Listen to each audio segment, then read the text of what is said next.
What are my thoughts on starches? I've been getting questions asking me what my opinions are on this because I post a lot of mucus-free what I eat in a day. So a lot of people who read Arnold Ehret are just curious of my thoughts. Starches have served me tremendously well coming onto a plant-based lifestyle. It felt like I wasn't sacrificing that much because I grew up on starches, plantain, yam, rice, jollof rice dishes, and just different beans, lentils, just all the foods that I just associate with just childhood and culture, etc.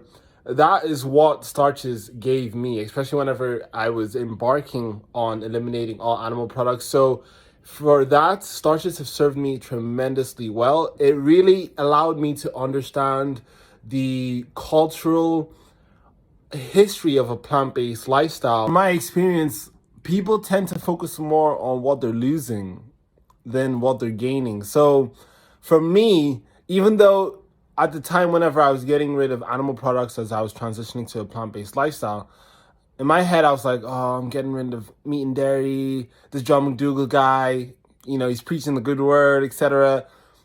There was a part of me being like, oh, damn. But another part of me was like, at least I still have rice and potatoes and pasta and beans, foods that I already love. So it was great.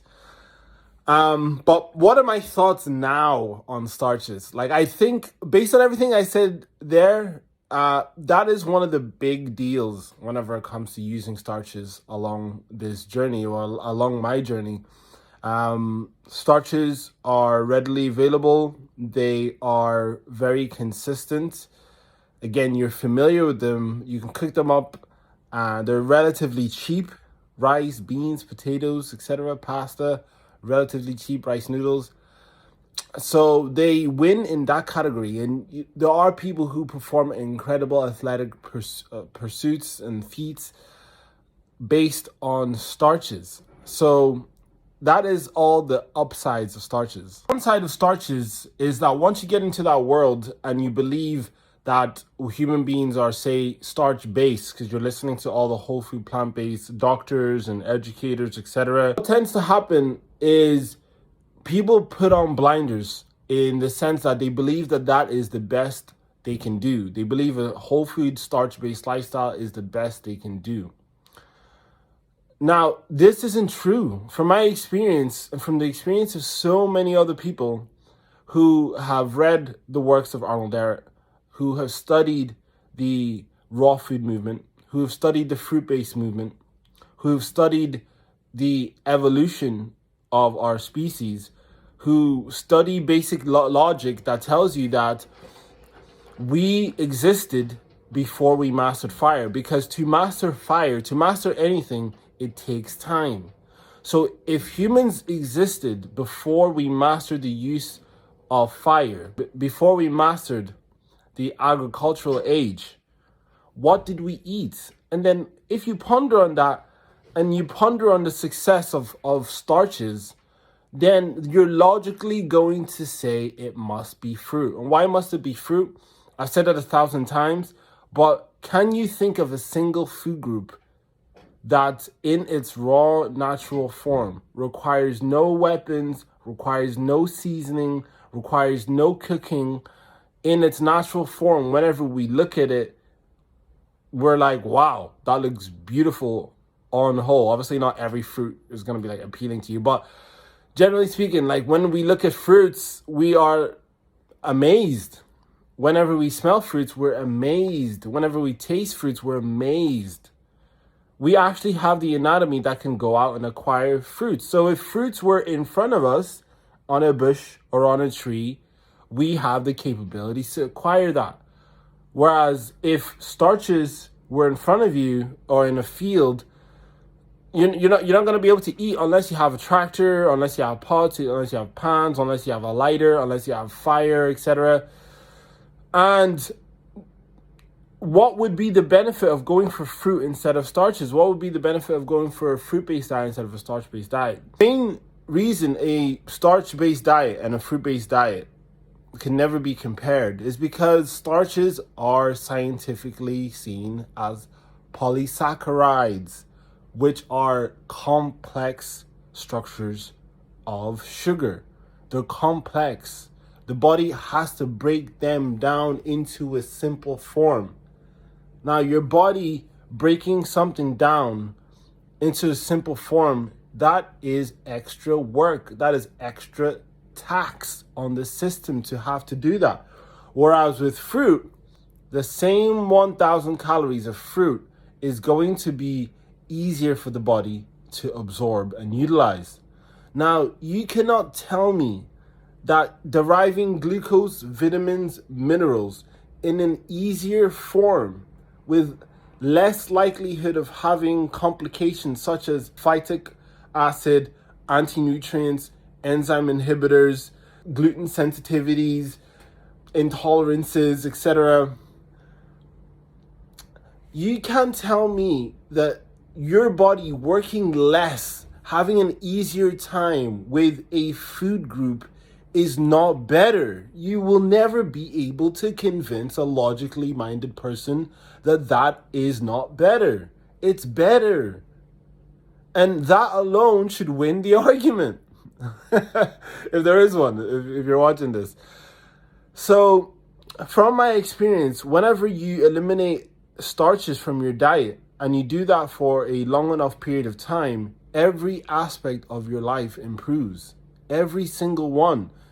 In terms of athletic performance, in terms of sleep, in terms of energy, recovery, in terms of your level of just being calm, your bowel transit time, every single thing improves. And this is why I'm saying don't get stuck on the starch-based level. Use it. I'm not against starches.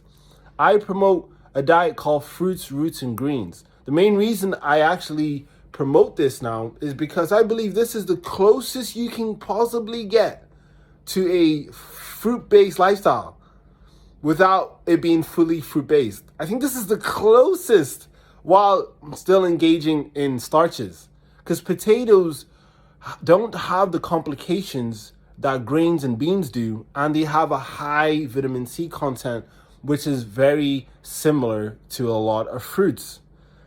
So there's a reason why people do so well, and there's a reason why the longest lived people are on sweet potatoes. The Okinawans, the sweet potato diet.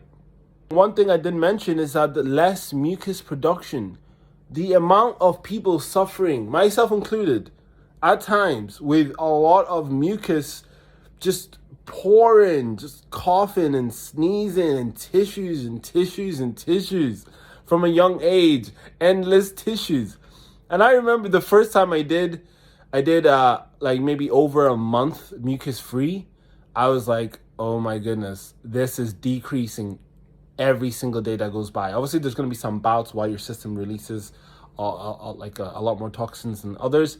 But generally speaking, the least amount of congestion that I believe is possible is on a mucusless diet away from the starches, because the body does find these foods as foreign to some degree. Even though you could argue that you can live a long time on it and do really well, to the system, it's like, what in the name is a freaking grain or a bean? What is these cooked animal products? What is animal products in this quantity? To the system, it is foreign. It's like, what the heck? What is this? Because for millions of years, our systems are geared towards fruits and vegetables. So of course it's going to react a certain type of way. Introducing cooked carbohydrates, to some degree, you're going to be introducing things into the system that the body would have never had to deal with without the ability to cook and eat these foods. Because without fire, no one would ever have any gluten intolerances, because there would be no grain to consume. So that's a whole species dealing with something that they would never have dealt with without this one component, which is the ability to cook. I'm not against cooking. I'm an eritist in my philosophy on cooking. I don't believe the stress should be on having to eat raw foods. I do believe for the highest vitality, it's more a better focus would be just to be mucus free, or to transition as close as that as possible. And for some people, doing a starch-based lifestyle, they're happy with that for the rest of their life. That's fine. You do you. But for me, I know I would not have been happy being on a starch-based diet for the rest of my life. I would not have been if I had the choice. So starches, what's my thoughts on starches? I think they're amazing. I think potatoes are the best starch because of the vitamin C content. Use them transitionally. If your goal is to be fruit-based, use them as part of your transition. And, from period by period, just improve whatever starches you're consuming to the point where sweet potatoes are like the last frontier. And then if you want to go all the way, eventually systematically scale those back to the point where the majority of your week, majority of your month, majority of your year is just fruits and non-starchy vegetables. So that's for those who want to go down the route of being fruit-based. If, fully fruit-based, if you don't really care too much, and your system is fine with a lot of starches, etc., you could probably do something like raw to 4 with the mixed starches in the evening for the rest of your life and just be happy. So those are my thoughts.